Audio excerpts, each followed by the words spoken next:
Hola, gente.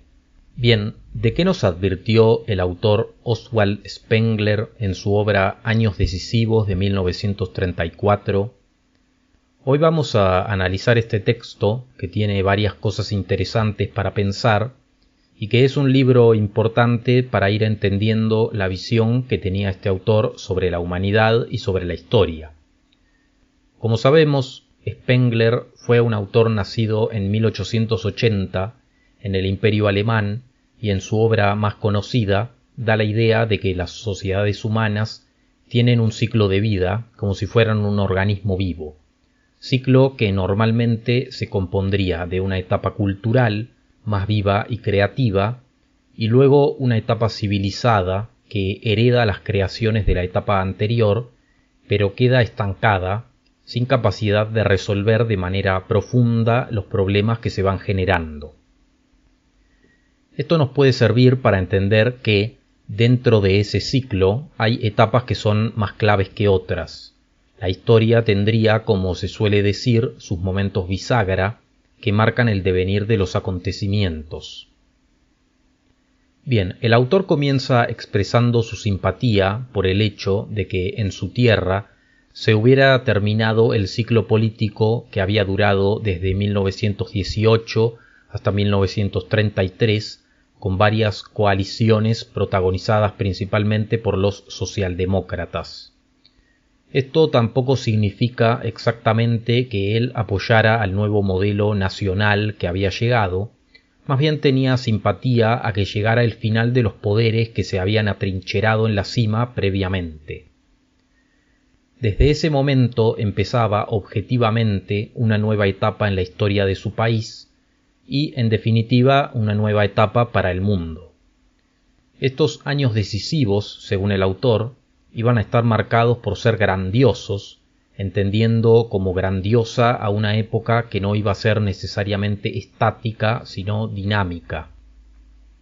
Desde finales del siglo XIX hasta 1914 había reinado lo que el autor llama una paz inverosímil, que no había representado exactamente la realidad que se vivía.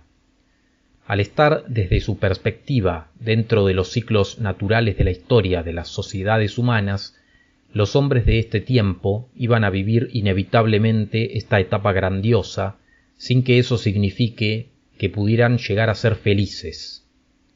Ninguno de los hombres hoy en vida, cualquiera que sea el lugar del mundo en el que vive, será nunca feliz, dice Spengler. Pero sí habrá de ser posible a muchos recorrer a voluntad, con grandeza o ruindad, el camino. Esto sería de esta forma porque, como venimos diciendo, estamos dentro de la marcha implacable de las cosas, lo cual significaría que frente a nosotros muchos aspectos de la vida, desde nuestra perspectiva humana, parecen no tener ninguna coherencia, y quién es lo suficientemente fuerte para mirar fijo a un sinsentido que parece moverse sin piedad. Muchos, explica el autor, parecen esperar el happy ending de las novelas de pasatiempo. Esta etapa histórica estuvo marcada por una paz que consistía en aplazar los problemas, pensando que de esa forma iban a desaparecer, lo cual había dado lugar a consideraciones mediáticas que marcaban que se estaba viviendo diferentes crisis pasajeras. Para el autor, eso era subestimar el problema. Detrás de esas supuestas crisis pasajeras se ocultaba una catástrofe de enormes características, natural a la etapa histórica que se vivía, y un signo de esto fue el primer enfrentamiento bélico mundial. Varias de las naciones que allí se enfrentaron, explica el autor, eran pueblos orgullosos, pero ya envejecidos, fatigados, encajando con su visión histórica. El final de ese suceso marcó la consolidación definitiva del dominio de la deuda y del dólar a nivel mundial, que ya venía tomando cada vez más importancia desde el siglo anterior. En simultáneo, esa etapa estuvo marcada por el famoso racionalismo, del cual también hablaba el psicólogo Philip Lerch, del que trata el último video que está subido en el canal. Y en este caso Spengler hace mucho foco a lo largo del texto en que un punto fundamental de esta época es el desarrollo del espíritu urbano desarraigado. Esta clasificación de la etapa como algo fundamentalmente urbano está presente en varias páginas. De ahí habría salido un tipo de ciudadano que mira con desprecio a los conocimientos que podían venir desde lo artesanal y lo campesino y empieza a creer plenamente en un progreso indefinido. También Spengler, sin ser él mismo necesariamente un tradicionalista o un reaccionario, hace una crítica a la idea de que quien duda de esas visiones sería, según las versiones oficiales que afirman que todo está avanzando, alguien limitado o hasta peligroso, y recordemos que esto él lo escribe a principios de la década del 30. El autor ve en el espíritu racional, carente de raíces, una tendencia muy grande a la crítica, más propia de la civilización, pero sin la capacidad para la creación que sí sería típica de la cultura. En ese sentido, termina considerando que el idealismo y el materialismo, que en ese momento pretendían disputarse la primacía en la forma de ver la vida, eran realmente dos manifestaciones del racionalismo civilizado. Unos parecían ser más infantiles, hablaban demasiado de ideas y esencias, pero poco de industrias y realidades, y los otros podían ser capaces de seguir fabricando armamentos y llevar hasta la última consecuencia los considerados avances, sin ser capaces de pensar si con todo eso no estaban anulando otros aspectos del ser humano. Entre los dos gobernaban a los pueblos, los cuales estaban siendo rápidamente reducidos a masas. Las nuevas naciones entonces eran útiles para sus líderes cuando actuaban como masas inarticuladas. El nuevo sujeto político era revolucionario y urbano. Se fue alejando progresivamente de la cultura popular histórica y viéndola como algo superfluo. Incluso empezó a verla como una coacción de la cual hay que liberarse para avanzar. Sobre ellos se erige un parlamentarismo compuesto por los considerados representantes del pueblo, que según Spengler, más que servir a los intereses del pueblo, simplemente están sirviendo a sus propios intereses. Por lo tanto, a todo esto lo termina definiendo como una anarquía constitucional. Por este camino terminó ocurriendo la subordinación de la política a la economía, y no a cualquier tipo de economía, sino a la interpretación que algunos hicieron de algunas ideas de Adam Smith. La vida económica sería la verdadera vida humana. Hacer dinero es el verdadero sentido de la vida y de la historia, y los intereses de los burgueses le darían significado a la existencia. El marxismo no cuestionó esas premisas, sino que simplemente las aceptó y se dedicó aparentemente a pelear para que los beneficiarios de las ganancias y de los bienes materiales dentro de ese sistema sean otro grupo social.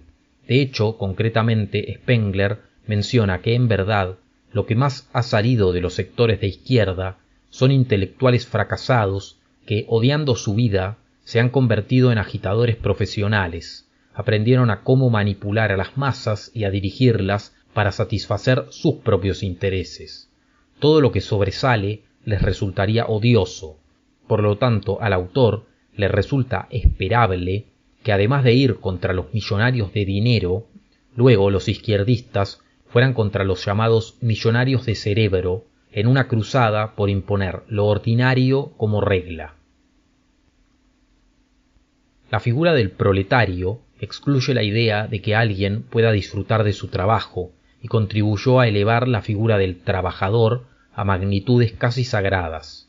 Posteriormente, todas las ideologías iban a temer llevar la contra a los trabajadores. Así, la cantidad venció a la calidad, la mecánica a la vida y el escritorio al auténtico estado. La vida tomó exclusivamente una estructura económica y comenzó a carecer por eso de profundidad. En estas peleas entre los patronos y los obreros, y con la política intentando favorecer a unos y a otros, hay dos cosas que claramente ocurrieron. Las jerarquías tradicionales se perdieron, y las figuras de campesinos o artesanos fueron olvidadas y hasta despreciadas sin sentir ningún tipo de vergüenza.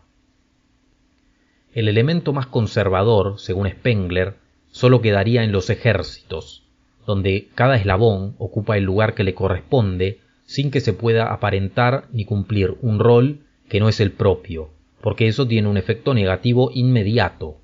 Pero con las extensas épocas de paz y luego con los repentinos enfrentamientos, incluso esto puede ser puesto en duda, lo cual se veía en la articulación de la masa a cumplir los servicios obligatorios.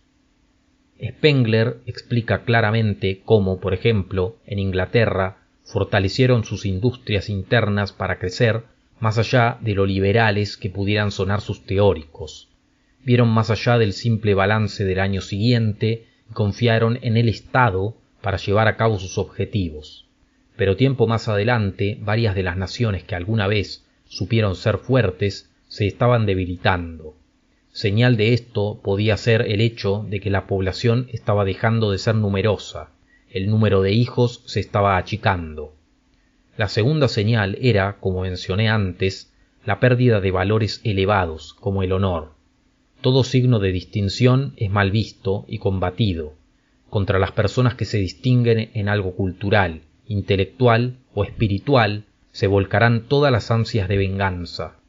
Se va creando así una especie de nihilismo en el que una masa de la sociedad toma como héroes a personajes mediocres que quieren lograr sus revanchas personales y que piensan que debe regir la igualdad general.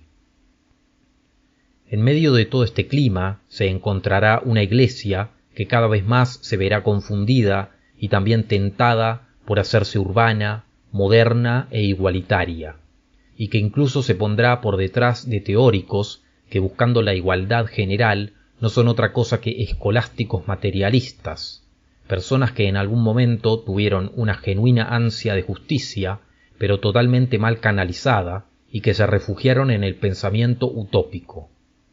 Por ruidosamente que se hable contra el marxismo, este resuena en cada palabra, dice el autor.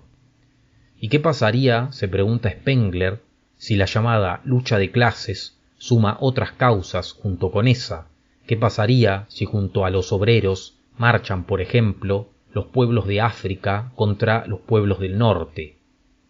Por último, Spengler veía acercarse de manera inminente otro enfrentamiento a nivel mundial entre potencias, sobre el cual dudaba que fuera a darse mediante armamentos o mediante la economía internacional, a la cual veía como la forma en la que unas naciones buscaban seguir subyugándose las unas a las otras. Cuando dos mandatarios firman un determinado acuerdo, muchas veces no están haciendo otra cosa más que medirse y mantener un buen trato en el que alguno impone las reglas y sale ganando, y al otro no le queda otra más que aceptar las reglas que se le impusieron para mantener su integridad territorial. De esta forma, y un poco llegando a la conclusión del video, podríamos enumerar a las observaciones y advertencias de Spengler de la siguiente manera. Los tiempos por venir van a ser grandiosos, en el sentido de vertiginosos, aunque no necesariamente van a haber personas felices. Muchos no soportarán la situación y se refugiarán en mentiras. La época racionalista, considerada como progreso de la humanidad, seguirá acrecentándose, muy en consonancia con la idea spengleriana de que estamos en una época de civilización y no de cultura, lo cual le dará protagonismo a nuevos armamentos y a la economía. Nuestras naciones van a ir progresivamente convirtiéndose en masas amorfas que van a buscar permanentemente una suerte de igualitarismo cultural. La economía va a tomar importancia, moldeando cada vez más a los ideales políticos.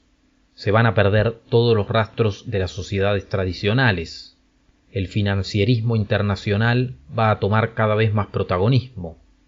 La división patrón-obrero se va a acentuar y va a ser utilizada por políticos demagogos continuamente, políticos de todos los sectores del arco ideológico. La sociedad va a mostrar signos de debilitamiento, generando cada vez menos hijos. la Iglesia se hará cada vez más del mundo. Tal vez a la lucha de clases se le sumen otras reivindicaciones sociales y culturales, y existirá la seria posibilidad de nuevos enfrentamientos bélicos de magnitud mundial que, si no ocurren, será porque continuarán como un fenómeno frío a nivel geopolítico y económico internacional. A esto también le podemos agregar las ideas que no están simplemente en este texto, sino también en los otros más conocidos de Spengler, como es la idea de que a futuro una especie de César se iba a alzar sobre las principales sociedades e iba a mandar, y también la idea, que me parece que claramente se está cumpliendo, de una especie de nueva religión que muchas personas, especialmente las que no tienen una psicología fuerte como para soportar toda esta etapa histórica, esas personas van a buscar una especie de nueva religión a partir de toda esta situación que se estaría viviendo. Bien, estaría muy interesante que dejen lo que piensen en comentarios, porque la verdad que yo pienso que las cosas que dijo Spengler fueron ocurriendo bastante, algunas ya están ocurriendo y otras se puede ver en el horizonte que pueden llegar a pasar. Es verdad que él tiene su propia filosofía de la historia, que es seguida por algunos y para otros es bastante discutible, esta filosofía de que la historia tiene como unos ciclos, casi como si las sociedades humanas fueran un organismo vivo. A mí me parece una idea interesante, no sé si se cumple siempre. Sigo pensando que hay que hacer un análisis bastante grande de, por ejemplo, muchos imperios que duraron durante mucho tiempo, y también que hay que hacer un análisis bien pormenorizado de lo que decía, por ejemplo, Spengler en La decadencia de Occidente. Pero bueno, me parece que es un buen texto, puede ser además introductorio, así que pueden dejar lo que piensan en comentarios. Gracias por ver este video y nos vemos en el próximo. Un saludo.